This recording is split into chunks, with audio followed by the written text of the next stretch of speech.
Le agradezco muchísimo al embajador Jorge Álvarez Fuentes que esté aquí esta mañana, pues para hablar de todo lo que está sucediendo. Jorge, bienvenido al programa y mira tú lo que estamos aquí siguiendo de cerca a nivel mundial después de la decisión de el gobierno de Donald Trump de incursionar directamente en el ataque contra Irán. ¿Cómo ves el panorama? Embajador, buenos días y bienvenido. Gracias por estar aquí. Muy buenos días, Carmen. Pues el panorama que tenemos después de 10 días es todavía más ominoso, porque Estados Unidos ha entrado directamente en la guerra entre Israel e Irán, ha llevado a cabo un ataque formidable por una capacidad de fuego indiscutible y ha atacado a las 3 principales instalaciones nucleares de Irán.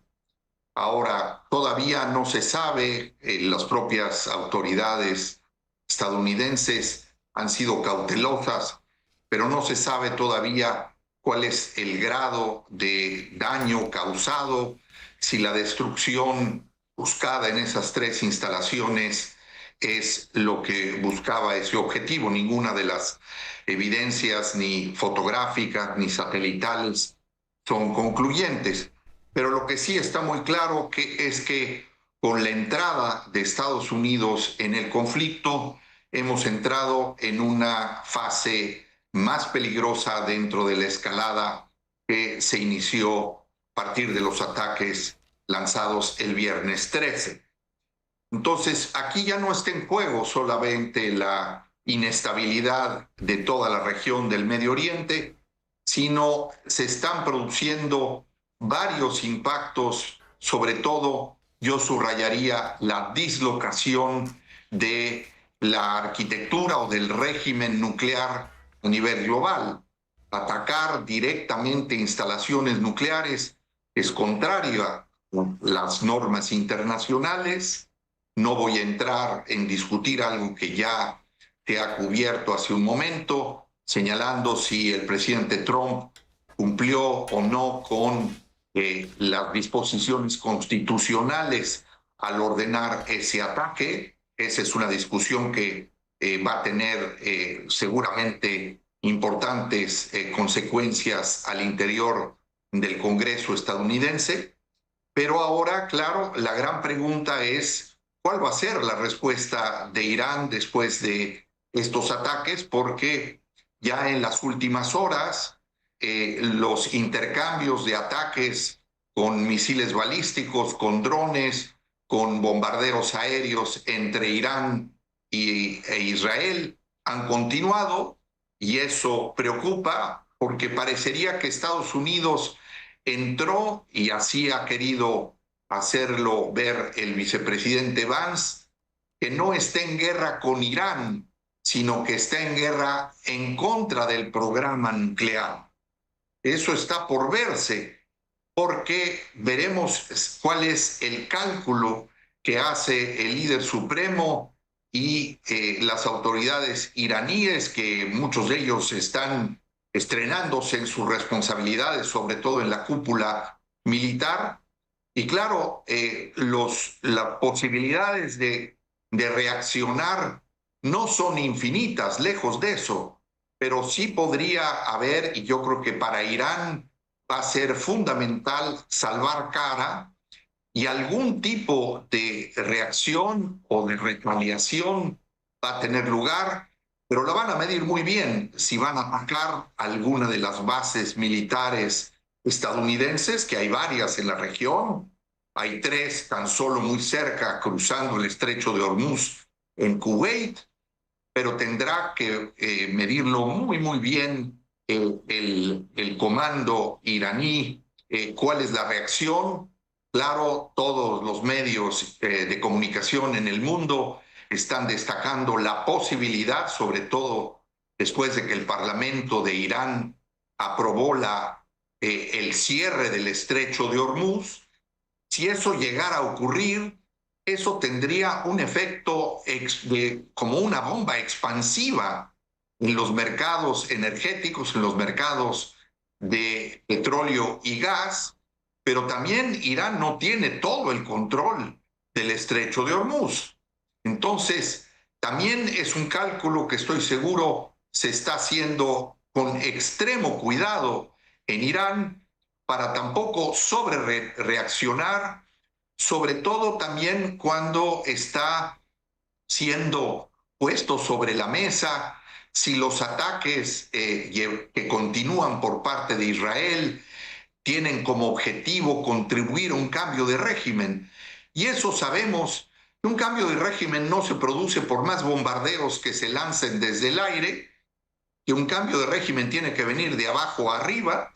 Por supuesto que hay al mismo tiempo una reacción nacionalista en Irán en contra de Estados Unidos y de Israel, eso es esperable, pero también hay un malestar entre muchos jóvenes, la mayor parte de la población iraní es joven, en contra del régimen del Ayatollah Khamenei. Entonces, tenemos un escenario que si ya hace 8 días era grave, ahora es todavía más peligroso. Irán puede salir del Tratado de No Proliferación Nuclear. Esto está dando lugar también a un armamentismo acelerado. Lo veremos en la reunión que tendrá lugar en unas horas por parte de la OTAN, la Alianza Atlántica, la Alianza del Atlántico del Norte.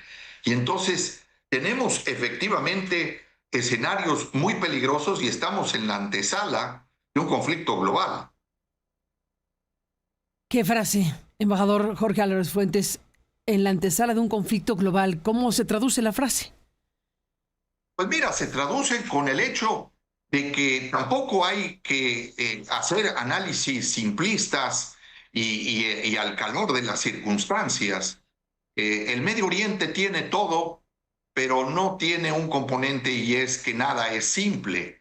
Y aquí hay muchas dimensiones en juego. Entonces, pensar que la reacción de Irán va a contar con el respaldo de Rusia y de China. Claro que Rusia y China ya tomaron posición y están también actuando.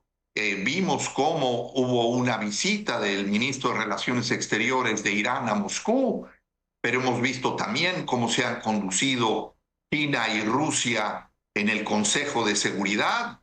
Tiene razón la presidenta Sheinbaum en recordar que le corresponde al Consejo de Seguridad, que es su responsabilidad velar por la paz y la seguridad internacionales, pero esta escalada ya en una segunda fase ocurre cuando el sistema multilateral está en una crisis sin precedente.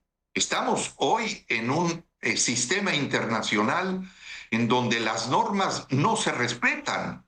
Entonces, cuando yo digo que estamos en la antesala de una crisis global, es un conjunto de procesos que pueden ya estar tomando curso, que tienen que ver con los aspectos de la gobernanza, con los temas de la proliferación nuclear. Hay que pensar que 2 estados con poder nuclear, como son los Estados Unidos e Israel, han atacado a Irán causa justamente de su programa nuclear, y que Irán está todavía en condiciones.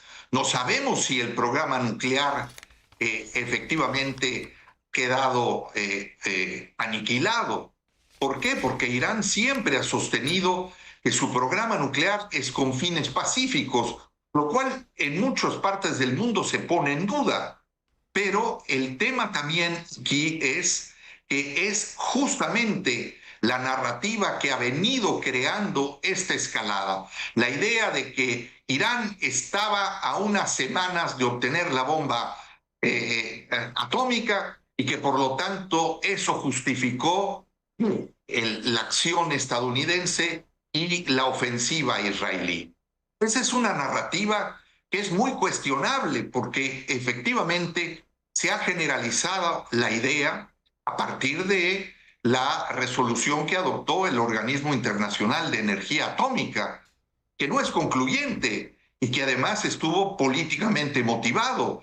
El director general del organismo ha tenido que salir a clarificar. Yo no quisiera estar en sus zapatos, Imagínate. pero efectivamente es un escenario sumamente volátil. Sí, bueno, sí, mencionando a este titular del Organismo Internacional de Energía Atómica, el argentino Grossi, Rafael Grossi, pues hubo una sesión de urgencia en el Consejo de Seguridad por obvias razones, convocada por Irán, obviamente, y ahí estuvo ni más ni menos que el titular del Organismo Internacional de Energía Atómica, como mencionas, y dentro de las cosas que dijo precisamente este funcionario internacional, pues es que nadie, ni siquiera la propia organización que encabeza, ni siquiera el Organismo Internacional de Energía Atómica estarían en condiciones de confirmar los daños subterráneos, específicamente en el lugar de Fordo, que es la central principal que se presume tiene la concentración de uranio. Y también está el tema de que el propio Grossi habla de la versión de que el uranio pudo haber sido trasladado a otro lado. El propio Grossi está planteando eso.